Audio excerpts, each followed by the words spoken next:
What's up, everybody? Welcome to the Existential Stoic Podcast. This is episode 51. We're nearing the end of the first season. And so today we're going to talk about don't set goals. You'll be disappointed. That is our title that we're going with. And it's an interesting title, because I think goals we often think of as something we should strive for. But today we're going to talk about why maybe you shouldn't set them, Yeah, perhaps. screw those darn goals. There's stupid goals that we've talked about every episode for the last fucking 50 things. Anyway, yeah, Well, I so mean, you don't can be set wrong goals. 50 episodes as long as you get it right on the 51st episode. Wasn't that what they say about success? It doesn't matter how many times you fail. It's just that one time that you succeed, right? Then You just need that's one it. home run. That's it. It's literally all you need. All Mhm. right. So you came up with this idea for this episode, right? You wanted to talk about goals. What was it Mhm. about goals that you've been thinking about recently? All right. So I got to this point. So like historically, I've had times in my life where I didn't have goals and it was very difficult to set goals. Okay. And then just recently, I got to a point where I achieved a whole bunch of goals. And it was very satisfying. But at the same time, it was very unsatisfactory because some of these goals are like long-term things that you need to do. So like I achieved the beginning and now I'm in the middle of the goal, where it's just like the routine day and day again. And then other things are like, I achieved this awesome thing that I thought I would do for the rest of my life. So what's the next waypoint? Like I don't right now, I don't know what the goals are. And it feels identical to that same spot where I was when like I couldn't set goals because like I couldn't see anything. Now I'm like I've got everything I want. Like what now? So yeah. Yeah, I'm actually glad you brought this up because I think this is something. Well, you kind of highlighted, I think, different stages of our lives, but it's also things all of us struggle with. And The I days of know our that, lives. right? Yeah, they go on and on. It's that that the first being in that stage where you don't set goals and then having a hard time setting them. I mean, I think we've all been there. I know I've personally been there, right? Like when you get into that sort of rhythm and you're the type of person that doesn't set goals, it's really difficult to set them and then stick to them. But you also mentioned the other difficulties of one, achieving them and kind of being disappointed or let down. And two, kind of realizing them like you've started, you're that kind of person, but now you're kind of like when you said that you're kind of in the middle, what I thought of too is like really quickly it made me think of like, when you exercise, when you first start working out, you hit all these like, you keep going up in weight, right? You keep adding 5 pounds on each side, or you keep, doing more reps.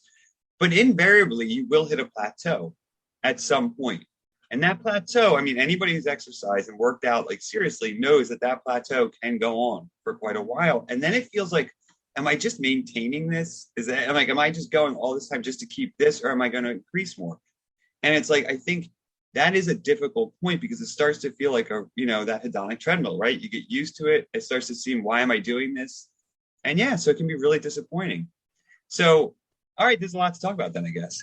Yeah, and like the interesting thing is that it's counterintuitive.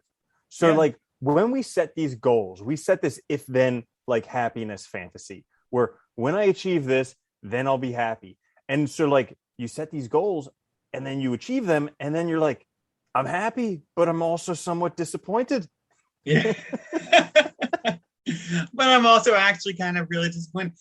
I think though, what you're bringing up though is actually a really important thing, which is, I think goals are crucial because we're creative beings, right? We're meaning makers. We need to be doing things in the world to realize our capabilities, our powers, to realize ourselves. But I think the other side of that too is though, you can't only have goals because I think, like we talked about this before, but like, it feels good to want stuff. We love fantasizing about what will happen when we get it. We love the expectation. And then we get it, and it's like very quickly we either move on to the next thing. We fail to celebrate, we fail to express gratitude. And I think gratitude's helpful in that sense to kind of keep you aware of what you actually have. But maybe it's also that you need, maybe this is also an indication that there's more to it beyond just goal satisfaction, right? That there's more to life beyond just endlessly achieving pursuits of various kinds. Well, you kind of mentioned it there, like the sensory acuity of being able to feel the experience, like getting stuck in this treadmill of always going for the next thing and the next thing and the next thing and the next thing. you miss out on what you actually have. And so like last week I got to this point where, like every day is pretty much routine. It's like Groundhog Day. I do the same stuff every day. And I was in this routine. I'm like, man, I'm not like moving forward fast enough. I'm not like seeing the progress. And then I was looking at all these activities. And I'm like, damn, that's exactly what I want to do. And that's exactly what I want to do. And that's exactly what I want to do. Like all this stuff is exactly what I want to do. But it's just like, I'm not seeing the progress as fast as I want to. Something's wrong. Blah, blah, blah, blah, blah. Well, I think it is. I think it's the one side of its progress, right? Not seeing it accumulate fast enough and feeling like you're like stalled, even though you're doing what you want to do. The other side of it too is though, and it's funny you mentioned this because I was talking to somebody the other day about this, that, with the whole pandemic in the last year and a half, I have started to feel like my days are very similar. And it's like each day just bleeds into the next. Sometimes I'm not even positive what day of the week it is because it like almost doesn't matter. I'm doing the same stuff every day anyway. And it's like, and the routines are helpful, and I'm doing stuff that I want to do, but it starts to feel very like, like you're just in a hamster wheel, right? It just keeps spinning and you just keep going. And so I think what that also raises the issue of, I think it's also, why do you like doing these things? Why are you doing the things you want to do? And this is important. What I mean by this is like, yeah, we have goals. So like, I might have a goal that I want to get this career because I want to make more money. But do I also like doing it for its own sake? Am I doing things that I like doing just for its own sake? And like, for instance, like I love writing and I like writing for its own sake. Now, it doesn't mean I always love writing every specific instance that I'm writing. Sometimes it's really hard. Sometimes it's really challenging. But I still like doing it because I like the act of doing it. I like the process. Or for instance, like learning something new. I love learning new things. Sometimes it doesn't even matter what the hell it is. I just like learning new stuff. So I like the act of learning, of expanding my mind, right? And by reminding myself that I like the process, it's not about the end. It's about that I like what I'm doing. I like the activity. That helps me sometimes appreciate more the things in my life and what I'm doing, not necessarily the goals. You can still celebrate the goals and they're still important because they're waypoints, they're markers that you've done X, right? Like, if you study real hard and pass a test, say on, I don't know, A plus, or something like that. It's a good marker that you did learn this stuff, you did accomplish something, and you move on to the next thing, right? So maybe like, why are you doing it? Is that part of, maybe something that would help? Yeah, I definitely do have an addiction to learning. And yeah, so it's fun, like, isn't it? dude, Dude. I freaking love it. And the crazy thing is that like there's these sayings like the more you learn, the more you earn. And at least in my life, that's held true.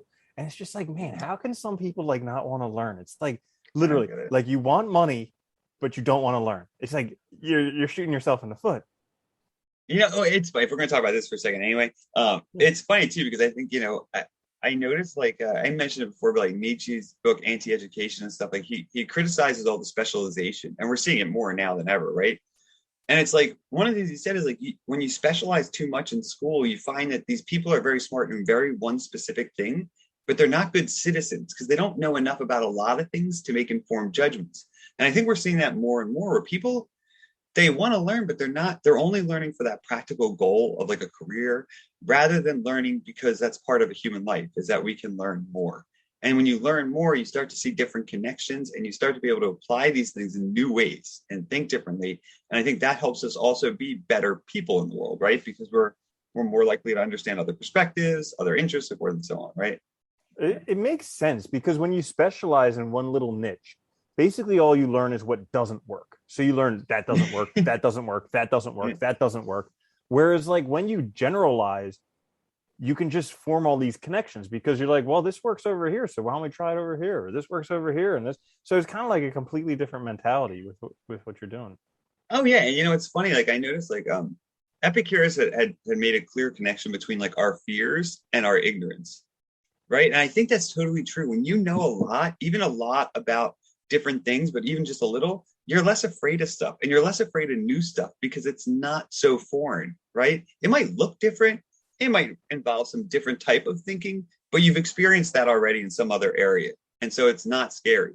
Whereas other people look at it and it's terrifying because they've specialized, right? And it's hard to think differently. It's hard to think outside that box. Yeah, there's that whole sunk cost fallacy too, where like, oh, you've dedicated your whole life to this thing and now you might have to make a shift. You know, Yeah. when I was stopped being a veterinarian, everybody was really like, "But you went to so much school for it," and I'm like, "Yeah, I wasted years of my life. Then I don't need to waste the rest of it." Oh, dude, it's so funny though. It's like because I am like I'm feeling the same way about teaching, right? Where it's like, do I even want to keep doing it in this world? And part of me like I love it, but I don't necessarily. And it's like but that's okay. You just move on. You do something else. It is what it is. But it's not. I don't think it's a waste unless you make it one. Well, it's good that you bring that up because we're both approaching 40, and we mentioned that on like every show that we're both I approaching know. 40. Yeah, We should but keep reminding people. I was just reading about Abe Lincoln, and I know I mentioned him already in the episode today, but Yeah. he was like a complete failure until he was 40. And nowadays it's like you can't be a complete failure until you're 40, that you've Oh ruined God, I your know, whole. right? But it's like, why not just take until you're 40 to figure stuff out? Like, free yourself. Everybody's like, you got to figure it out by the time you're a sophomore in high school, exactly where you're going to go to college, what you're going to major in, and it's just like, forget it. Just like mess around, screw stuff up, figure out, find your gift, find out what you're better than most people out with the least amount of effort, and then Yeah, go after that. yeah. Well, it's funny though. I think you talk about this like this getting back to the issue of goals. You talk about this issue of goals, and I think that starts very early though, because of that pressure, right? That pressure to be successful, that pressure to have the house, to have the family, to have this and that, to have all the objects that from other people can look at you and say, oh, they're doing well, right? To have your Instagram account and Facebook account displaying only happy things, right? All of this pressure to present ourselves a certain way is also makes us sort of pursue goals, I think, in a way that we look at them as achievements, not as adding to our lives. Maybe that's part of the problem, right? Go ahead. Well, I mean, I'm glad you brought that up because like part of what I do with my goal setting is I say, if anything is possible, what would I do? What would my day look like?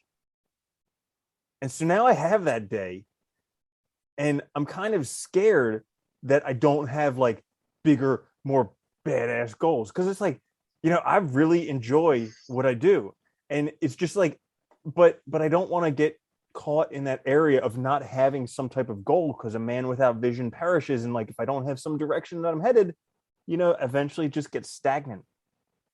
Yeah, but if you really like what you do, right? If you're really liking it and you love learning and you're still pursuing new things, you're still giving yourself time for new things, I don't think that's a worry. Because I think if you hit that point where that were to happen, you would shift to something new.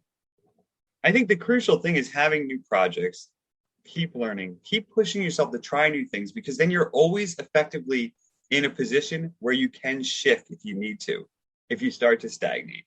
But if you're enjoying what you're doing, there's no reason to just enjoy that you enjoy what you're doing. To enjoy that, especially if you have time. And that's what I meant by that. Like, looking at goals solely as achievements of something rather than as adding to our lives. Because, when we look at them as adding to our lives, if you've reached your goals and now you're in that middle point, you've effectively added something positive to your life, right?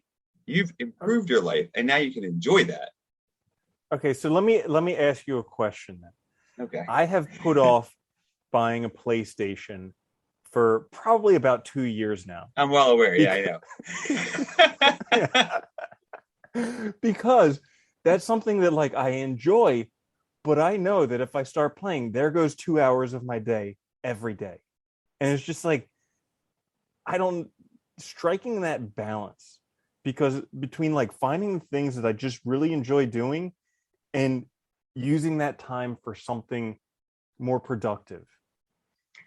Well, look, I mean, let me ask you this. All right, because I still have a PlayStation 4. If we're talking about that, right? I didn't get a 5, and I'll be honest, I didn't get a 5 because I don't see the reason to yet. I may eventually. Yeah, there is no reason to yet. No, yeah, really not.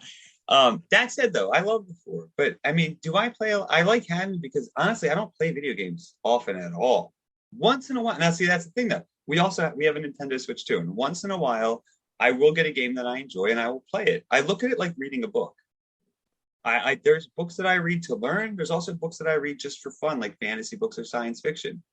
Now, I will happily devote 5 or 6 hours or 10 hours to finishing a really good book or whatever, however long it takes, right? And I break it up over days. I don't just sit there and plow through it all at once, right? I think video games are the same thing. If they're really enjoyable, there's nothing wrong with it. It'd be problematic if that's all you did and you dropped out of other stuff. You stopped learning, you stopped doing everything else just to play, but you're not going to do that. So, I think there's always a time and place where, just like, I think I mentioned you before, I love photography. It's like one of my favorite hobbies.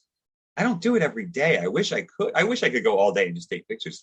I do. I like it that much that I would literally just drive around finding new places and taking pictures. But I always try to set aside, like, I don't know if you remember when we did that book, The Artist Way, and she talked about having like those like artist dates. I always try and set myself like time each week, like an hour, to just go somewhere and take photos. Because it's like, to me, it makes my week better. And I know that. And I think if you can find those things, dude, it makes life awesome. What's wrong with that? That I like what you say there, and something came into mind that, like, get the PlayStation, but keep it in the closet. Like that way. That way, when I want to play, I have it. I can play for a few hours when I have the time, but it's not there every day to kind of draw me away from the things that I think are more important. Yeah, dude. It's like like I said, like, we have two systems, and like it's rare that I even get a game that I want to play, but there are a few that I really do want to play. And so when they come out, I don't hold back. I just get it. And I don't let myself play for 10 hours. I play a couple hours a day, and I, set aside, but you make time. But then when it's like that one game that you really wanted to play, once you're done it, it's great. And you put the thing back away for a while. You don't need to play it every day, but that way you can still enjoy it, right? I think that's just finding the relationship, the correct or the healthy relationship with the things we love, which is not easy. It's always striking that golden mean. Yeah, man.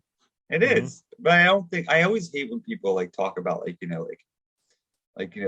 like talk about like a TV's a waste of time, or movies are a waste of time, or video games. You should just not do it, right? And it's like, well, that's stupid, because if you really like it, I love stories, but it doesn't mean I'm going to sit all day and do it. There's a huge distinction, right? I also think that, and this is from what I've read in my own personal experience. So, like, granted, that's an N of one, fine.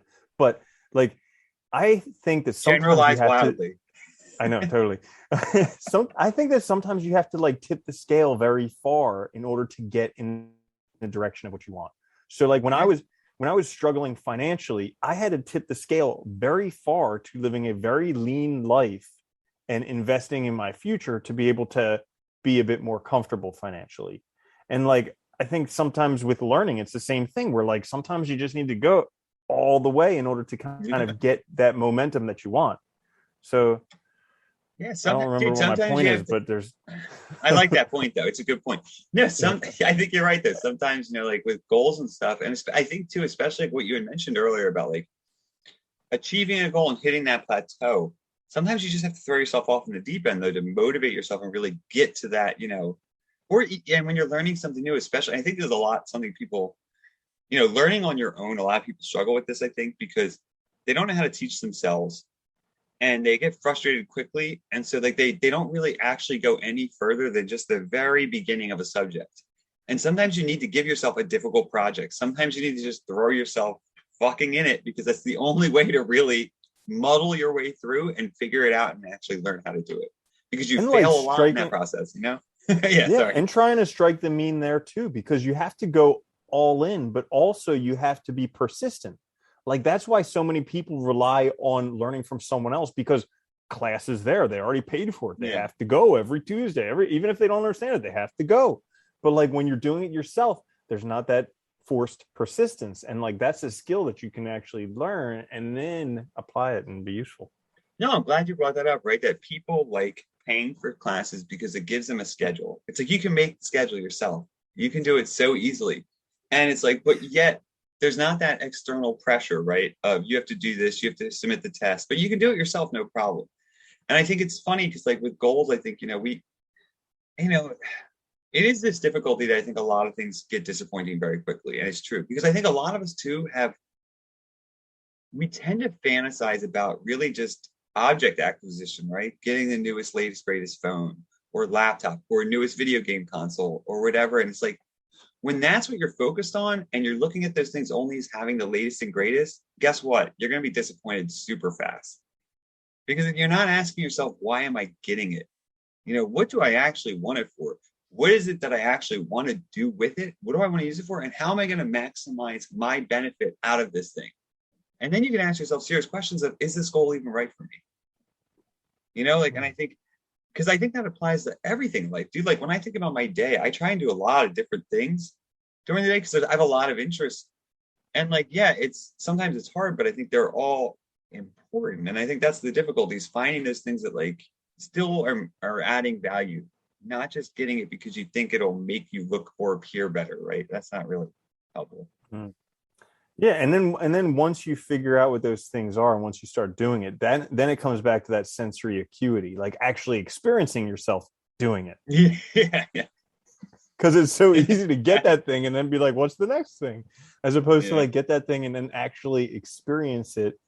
I mean, you can experience it multiple times, which is awesome, because you can experience it while you're doing it. You can think about it later that day. You can think about it later that week. You can think about it over and over and over again. And so like, then you really get to savor these things that you've worked hard for, that you've sacrificed for, that that I think that's probably the benefit. That's the secret that I was looking for. Ta-da! There it is.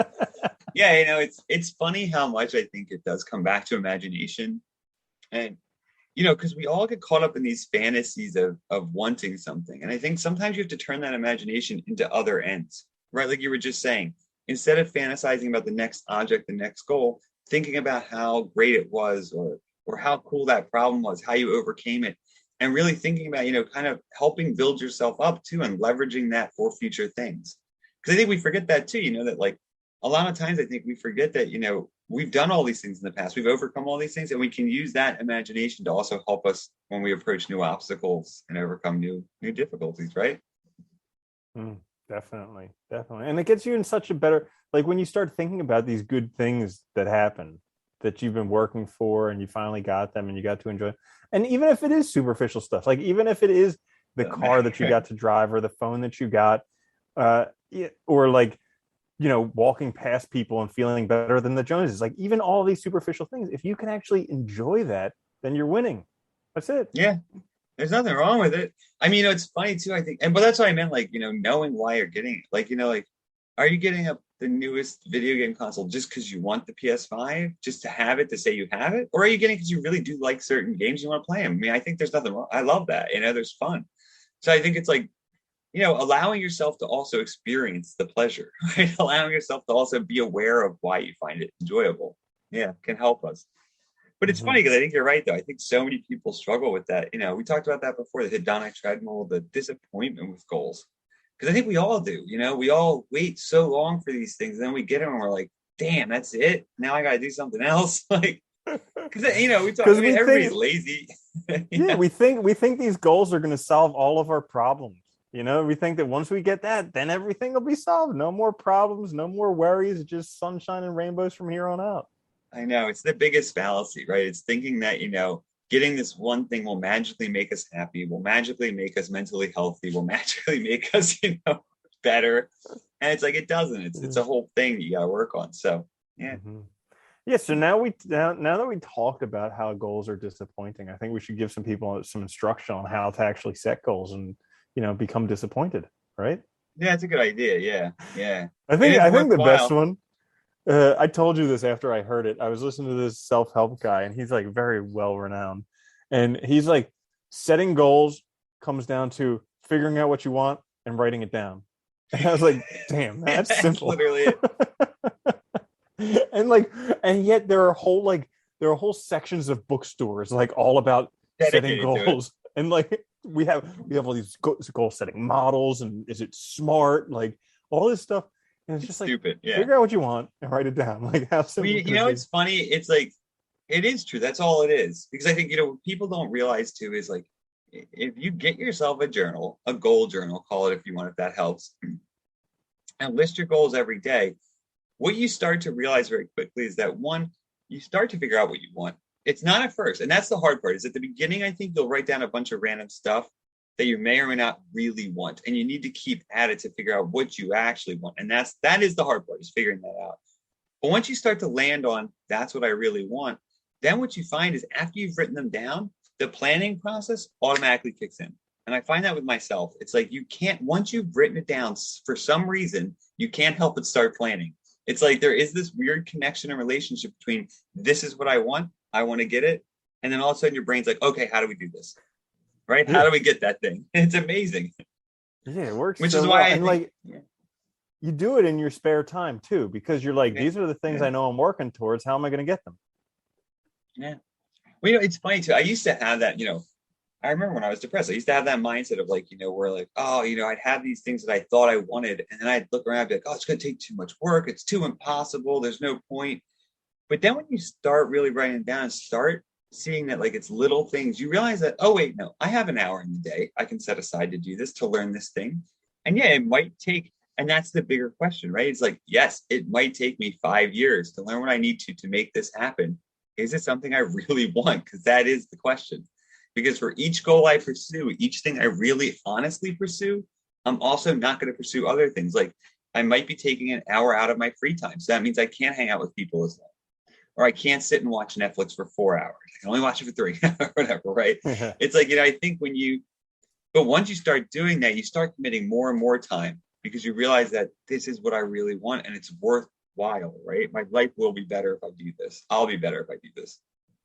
Well, I think that's a good point because we've both been there where we've been bummed with life and it's like difficult to find anything when it comes to a goal. Like people are just like, well, write down anything. You're like, I don't want to do anything. I hate my life. Like Bob. And so, but it's like, I think in those times, what I've found is helpful is, well, what could get me excited? So instead of saying what will, because then there's too much responsibility if you're supposed to pick out something that will get you excited.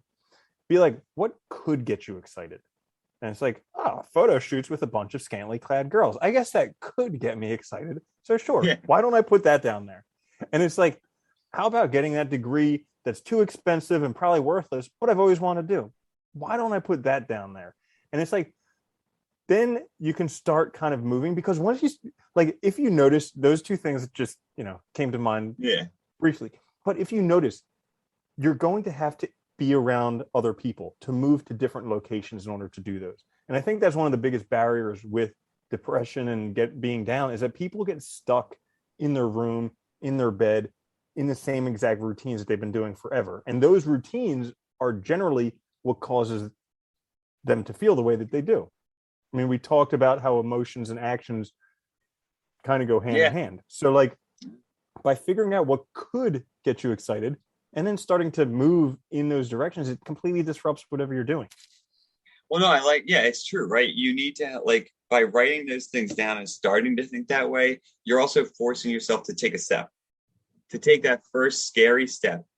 And even like, and I think we talked about this before too, even sometimes you just have to sit with the fear. You have to sit with that, the obstacle in your path until you overcome it. And it might take a while.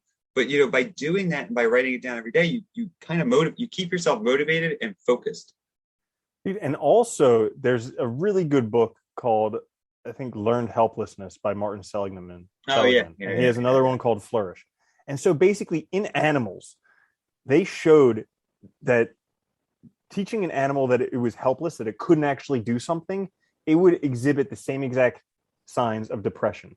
Yeah, the original, I was going to say the original experiment was with dogs where they shocked dogs through the floor with no way to escape. And at first the dogs jump around, they bark, they try and get out, they try and claw out, but eventually they just stop bothering.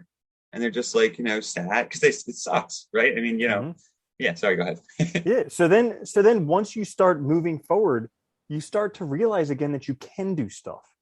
Because when you're stuck there, you're like, oh, that's too hard. I can't do that. And you believe it. Yeah. But once you start trying it, then you're like, hey, I can do that. Oh, I can do that. I can do that. And all of a sudden, like this whole learned helplessness thing disappears. I'm really glad you brought that up too, because I think that's the biggest barrier for most people is the feeling of helplessness. When the reality is you can do it, but you have to show yourself first. You have to prove to yourself first that you can. And once you prove it, it's like the door's open. You realize you can do anything. And I think that's crucial. Yeah. And plus you start building up more evidence. Yeah. Yeah. Like you have this evidence, like you start. That's why I think that life doesn't even begin until you're 40. Like I seriously, the closer I get to 40, the closer I realize that life doesn't Yeah. even begin until 40. Because before then, you don't know your ass from a hole in the ground. But like Yeah. by the time you're 40, you've messed up enough times, you've picked yourself up and brushed yourself off enough times that you have this evidence that, stuff's going to happen. And then I can keep going. And like, I picked myself up before, I'll pick myself up again. Life is going to be hard, but I can get through it. And like, you start to really get these things that can help define you to actually live a very effective and meaningful life. Yeah, no, it's true. And I think like the whole writing down goals and stuff too, it keeps you sort of with that focus and that intention. It keeps you engaged in your own life. And I think that's the thing, because we start to sort of, when we shut down, we stop being engaged in our life. We stop believing we can do things. We stop believing we have the ability to be agents in the world, to take responsibility. We start blaming others. And that is really like, that is a sign of just like depression. I mean, really is what it is, right? And the only way out of that is to start moving forward, to start doing things. Yeah. Boom. Boom. So So time for goals the are practical. important. Yeah, time for the practical tips. Goal setting crash course. Okay. Yeah. First thing. I'm just going to rattle off a whole bunch of things, and I guess you can too. Okay, go do whatever you want to do. First thing. First thing. Write down 100 goals. It's hard, but you can do it. Write down 100 goals. And then once you write those down, you'll start to be shocked at how fast they all start coming true. Second thing, write down every day, write down your 10 top goals with a time that you want to achieve them by. Every day. I like that a lot, yeah. That's what you were talking about earlier, how like in the beginning, you don't know what they are. But then eventually you're writing the same things down every day, just reminding yourself every morning, hey, this is what I'm working on in life. Can I add that too? Importantly, don't when you're doing this, both of those things, don't intentionally limit the goals either. But you can imagine whatever you want. I think because people also have this tendency, especially at first, to be like, well, I'll be an assistant, and it's like, well, couldn't you be the executive, right? Like, don't no child in kindergarten. What are you going to be? I'm going to be an assistant to an accountant. Yeah. It's like, but yeah, I mean, that's a really good point. So like when setting goals, two very helpful scenarios that I have. One, actually three scenarios. So one, if it was impossible to fail, what would I do? I like that. Two, if anything was possible. So if money was no object, if time was no object, if connections were no object, what would I do? And then third thing is, if every job paid the same, what would I do? I like that one.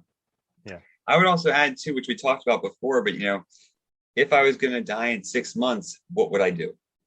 What would be the most important things to do now? Because I think the other side of this goal thing too is also regret. And what are you going to regret? Not doing, not trying. Because I'll tell you, there's lots of things in my life that I know I feel better having tried, even if I failed, than not doing it all. Right? That I'd much rather fail miserably and at least know that I did it, and at least know that I tried. Right? And I think that's crucial. The other thing I would add too is like, thinking about the fact that you look around the world, you see people doing stuff. We can all do whatever we want, and reminding yourself that over and over again through the goals that you set, that you're not limited. The limits you put on yourself there are limits that you're putting on yourself, right? There are fears, there are obstacles, things like that. There are beliefs, and you need to free yourself from those too. So I think that's important as well. Yeah. What else would you? Yeah, I like what you said there about like not being stopped by the fear of failure, because it really, in the beginning, fear of failure is this huge thing. But then once you fail a few times and you pick yourself up and you brush yourself off and you keep going, you realize those are just learning opportunities. And guess what? You can fail 1,000,000 times and still succeed. Like you can mess your life up completely and get it back together. You can be divorced and still be fine. You can not have an education and still do just fine. And like, but all these people are afraid. They're like, what happens? And we talked about that in the last episode, like the fear of death. We literally associate the fear of death with failure. And it stops so many people. It's fine too. I guess to say it differently too would be that like, you've never failed if you keep going. that's a better way, I think, even to say it, is that like all those failures are just bumps in the road. Like you haven't actually failed until you've actually stopped. Because you can just stop, you can just not do anything, and that you succeed at failing very quickly. If you keep going though, you've never failed. That's the important thing too. And it's really cool to get to that point where you don't even care about failures anymore. Yeah. You're just like, I want this.